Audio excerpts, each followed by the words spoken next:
TWA Flight 15A, TWA 15A, a Douglas DC-2 operated by Transcontinental and Western Air, crashed into a gully in Clifton, Pennsylvania, now Upper St. Clair, a suburb approximately 7 miles, 11 km, south of Pittsburgh. The crash occurred at approximately 6:40 p.m. Eastern Standard Time on March 25, 1937, killing all 13 passengers and crew members. Flight 15A was a regularly scheduled flight from Newark, New Jersey to Pittsburgh, Pennsylvania via Camden, New Jersey.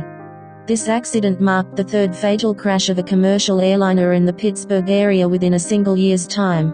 On April 7, 1936, TWA Flight 1, also a DC-2, crashed into Cheat Mountain southeast of Pittsburgh near Uniontown with 12 fatalities. On September 5, 1936, a Stinson 6000 tree motor operating under the name Skyways crashed near Pittsburgh's Allegheny County Airport while on a sightseeing flight, killing 9 of 10 on board, including the pilot. Spared was the earliest known sole survivor of a commercial aviation accident. Because of weather concerns, Flight 15A was loaded with extra fuel prior to departure from Camden. This fuel would allow the plane to continue to Columbus, Ohio in case the weather conditions in Pittsburgh prevented landing there. The weight of the extra fuel resulted in some scheduled passengers to be denied boarding.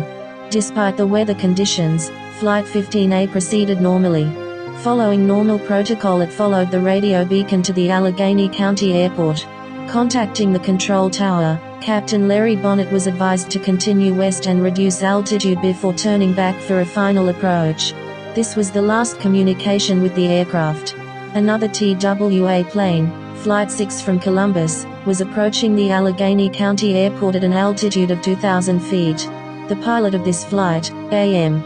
Wilkins, spotted Flight 15A dead ahead in level flight at a slightly lower altitude.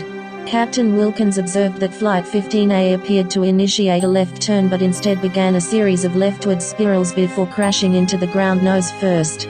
Captain Wilkins turned his plane in order to prevent his passengers from seeing the wreckage and notified the airport officials of what he witnessed.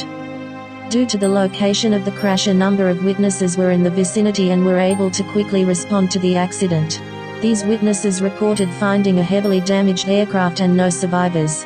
The bodies of the victims were severely traumatized, indicating that the plane struck the ground with a high level of force.